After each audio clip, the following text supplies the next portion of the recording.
Hi, everyone. Lisa and Dan here from Fireside Strategic. We're on a mission to help business leaders achieve great results through human-centered strategy and sales. In the Fireside Chat series, we're celebrating leaders who unite strategic and human thinking and leadership. Right now, we're excited to be chatting with Michael Aiello, CEO and Managing Partner at Centri Consulting. Mike, thank you so much for joining us today. Yeah, thank you so much for having me. I appreciate it. So, when we've talked in the past, something that really struck me is that you have a very windy and fascinating path to how you became the founder of Centri. And as a result, you founded a very unique accounting firm. Can you tell us a little bit about you, about your story? Yeah, sure. No, that's probably a great place to start. And, when I look back at the early parts of my career, I started off as probably what you'd call a traditional accountant. I'm a CPA. I worked for the fifth largest firm in the world. And I worked on a number of great companies and clients, took them through the IPO process, M&A, you name it, and really was having a great career and a lot of fun. But I also have a passion in my life for building things. And that also includes in the corporate world. So in 2007, a long time ago, better to be lucky than good sometimes, took an opportunity to become the corporate controller for a publicly traded gold mining company, of all things. And I mentioned 2007 for a reason. That was right before the Great Recession. So went from basically we had a cactus patch in the middle of Mexico to what we built a $100 million producing gold mine. We had a bell ring on the New York Stock Exchange, fought off hostile takeovers, did acquisitions, you name it. And we really built a company from literally scratch into a quite nice sized company. And then ultimately, like anything in this world, there was consolidation that was starting to happen years later. The economy was starting to come back. And if we were lucky getting in, a little more calculated getting out, we sold in a $420 million deal at the height of the gold market in 2011. I was the one doing all the diligence, preparing our board and everyone for the deal. And it was in the best interest of our shareholders. Further, I was a shareholder, so I certainly wasn't complaining. And, it gave me an opportunity after we had that great success story and sold that business to say, what next? What do I want to do with the rest of my career? And there was the, accounting and professional services that was what I became so good at and built my career. But there was also my entrepreneurial spirit, building and seeing and helping other people's build. And with that, instead of going back to public accounting or back to corporate, found something in between and started my own firm at that point. It was me, myself, and I, and focused on helping companies of every shape and size grow. What that meant at that time was it was me as a one-man band running around the country on planes here and there and helping companies with their accounting, their internal controls, M&A activities. What that means now, 9 years later, there's 70 people on the team. We have clients throughout the country and the world, clients diverse base from startup through multi-billion-dollar companies, focused on clients in the life sciences, tech, real estate, insurance, you name it, and then other niche industries like gold mining, some of the things that was in my background, or cannabis, or cryptocurrencies, and a lot of these emerging growth areas. And our main focus is to help companies with their growth and compliance goals. And it's a lot of fun because something I didn't hear much in corporate or public accounting was thank you. And now we hear that, constantly, thank you. We couldn't have done it without you. And, we enjoy working with our clients. And if I mix it, just to kind of finish that up for a second, I'm really excited about all the IPOs and M&A transactions and deals we've done over the past 9 years. But something I'm more excited about, even than that, is the team, the culture, and the family we've built here at Centri. It's super interesting to hear someone who's built an accounting firm talk about growth. It's not the typical language you hear, but so I'd love to get into that. But before that, I'm really curious, when you set out to build Centri and it was just you at first, was your plan always to build a scalable business, or was there a part of you that was thinking, I kind of like being a solopreneur and I'm just going to stay with that? Yeah, that's a great question. So, everything, my whole life, to be quite honest, has always been about building. My father's a construction worker, my grandfather, my uncles, my family. I was the first one to ever go to college in my family, but that hard work, building, growth type mentality has been in my DNA since day one. So whether it was the firms or the corporation or now Centri, it has always been about growth, scale, and having a larger footprint. I love that. I love that you're taking this DNA that you've inherited around building, working with your hands, and applying it to the business world. It's such a practical and down to earth way to operate in this space. And you've been very successful at it. Yeah, thank you. It's been a ton of fun. Oh, that's awesome. So, what is it about Centri that makes it a little bit different than other accounting firms? Yeah, so I think the great part about it is that we've brought together experts throughout the country who have come and they want to focus on something. They want to focus on helping companies go IPO or M&A or building their accounting department, their valuations, internal controls, you name it. So instead of being at a firm where we would do audits or taxes or those traditional services, we've come together as a team of experts. And with that, we provide our client base with expertise on demand. And you get a diverse set of experiences at Centri, and you get a diverse set of individuals. And that's how we're able to go to market and provide quality to our clients of pretty much every shape and size, because that's what our backgrounds look like. And as you continue to bring on more experts on the team, you're able to service more industries, more clients, more things like that. But at our very core, we're focused on quality. We're committed to quality and providing that to our client base. What's so interesting is in using language like growth for what was initially an accounting firm and what has blossomed into something very different is it's very offensive language. It's very fun language to think and talk about growth. And my expectation, and maybe this is just me, I don't assume I'm going to have fun when I'm talking to an accountant. I don't think that I'm going to be in this growth, fun sort of conversational space. But you've managed to bring fun into what some people would say is a very traditional kind of space. Yeah, for sure. And, I think the energy and passion that comes out of our entire team makes it more fun. And I think as we've come together to help clients that were, a startup yesterday, and today they have an exciting product, drug, technology, that adds a lot of excitement to what we do. And then the team that we've assembled, who live by our core values each day, it just adds to who we are. So we are absolutely accountants. We are pound for pound the best of what we do, but we are absolutely entrepreneurs as well. I love that combination of entrepreneurship and very practical accounting thinking. It makes that combination of fun and stability seems like you really struck the right balance. Something that has really struck me while you've been talking is your emphasis on team. It's clear that you care a lot about your culture. Can you tell us a little bit more about the culture at Centri? Yeah, absolutely. And that our culture has definitely been put to the test over the past several months here. We went virtual back in March, so everyone's been working remote and virtually since March. And I think if we didn't have such a strong culture, that would have impacted us. But instead, because we have such a strong team, such a strong culture, we haven't missed a beat. We haven't missed a deadline. And that's a testament and kudos to everyone on the team at Centri.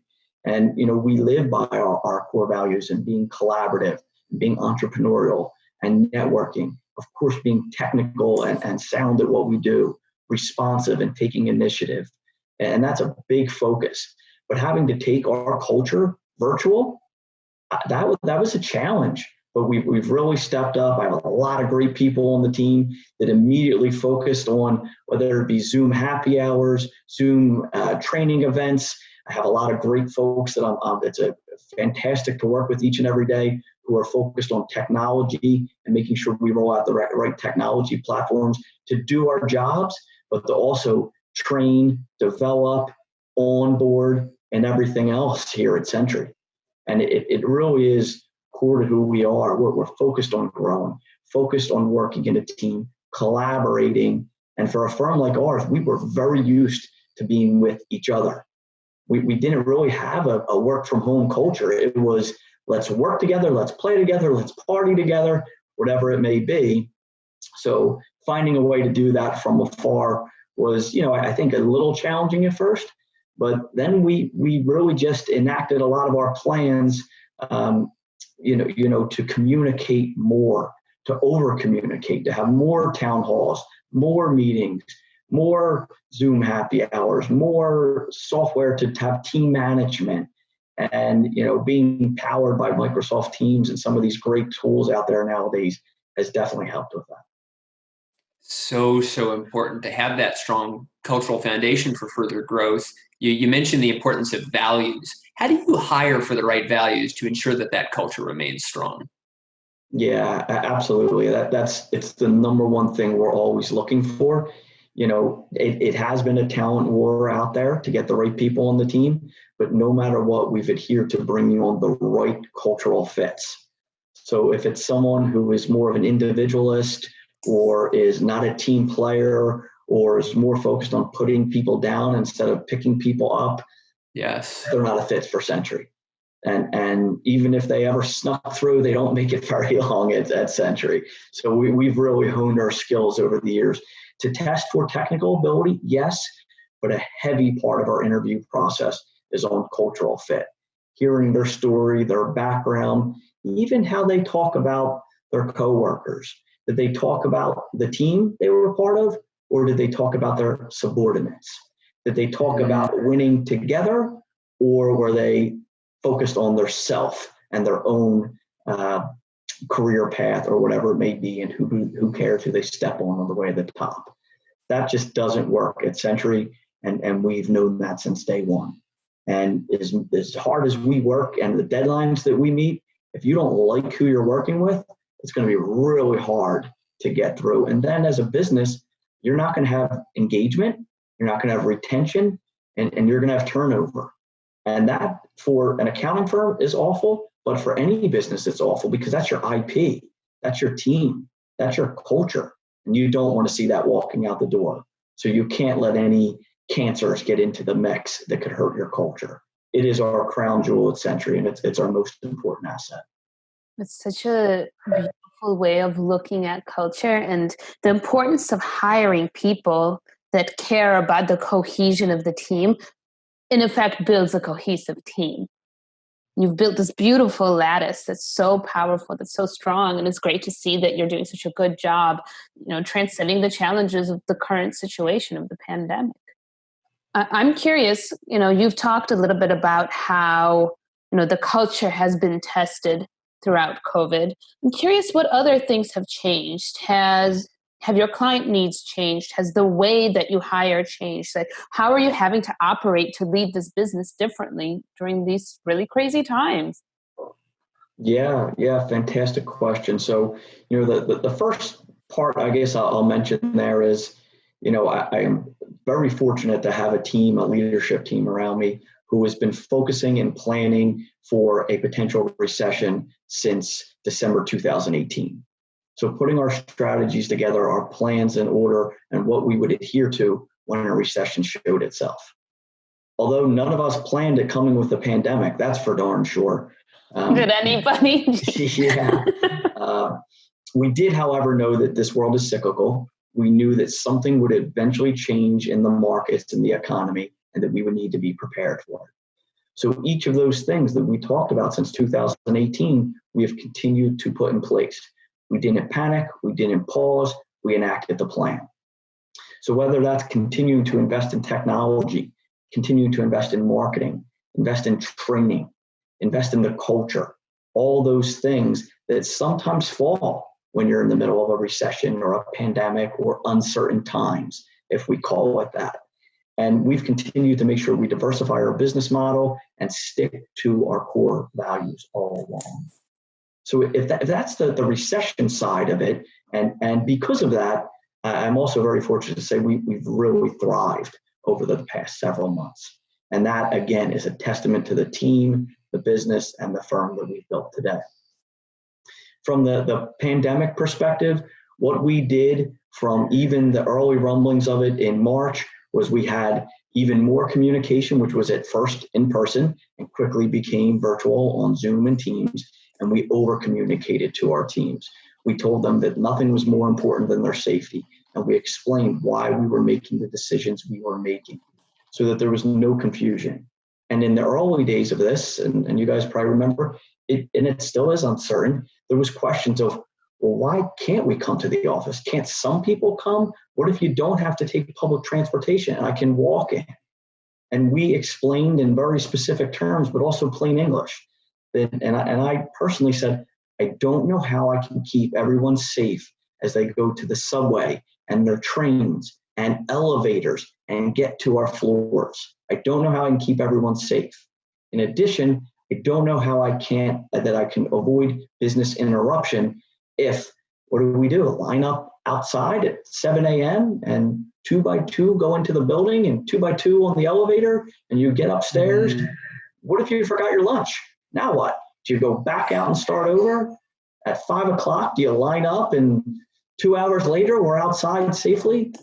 I don't know how we can avoid business interruption in that type of environment. So because of that, for safety and for the business, let's continue to work from home. Let's work remotely. We're doing a fantastic job and let's keep it up. And then we've continued to over communicate time and time again on where we are, what our plan is, and what we're going to do going forward. And because of that, I believe that everyone is in the know. No one's questioning, when are we going back? What are we doing? What does Centri value most? And each and every one of them know it's them. It's the team. It's the firm. It's a beautiful playbook for handling such a challenging leadership moment. So kudos. Curious, you're doing well, you're thriving in a time when so many companies aren't, which is awesome. What are the next goals you've got in mind for Centri? Do you want to keep growing it? Like, what are some of the goals and challenges that are on your plate at the moment? Yeah, so, I think goals, starting there first, is continue to grow the firm nationally. And this is something pretty exciting, actually. So our business plan since day one was always extremely aggressive. And people probably thought we were crazy, to be quite honest. When there were one or two of us saying we were going to build a 70-person firm, they thought we were crazy. They still think we're crazy, just for a different reason now. And our focus is continue geographic expansion and growing throughout the country. And what we've really noticed through this, in the past, geographic expansion meant to us move into a new market, open an office, buy a bunch of desks and computers and monitors and TVs and all those things for the walls. And it means something a little bit different now. We can be even more nimble and agile. We can be even more entrepreneurial because the world has been flagged. It doesn't matter where the experts sit. So we've gone on a pretty next aggressive track for ourselves. And now we're acquiring talent and hiring talent throughout the United States of America.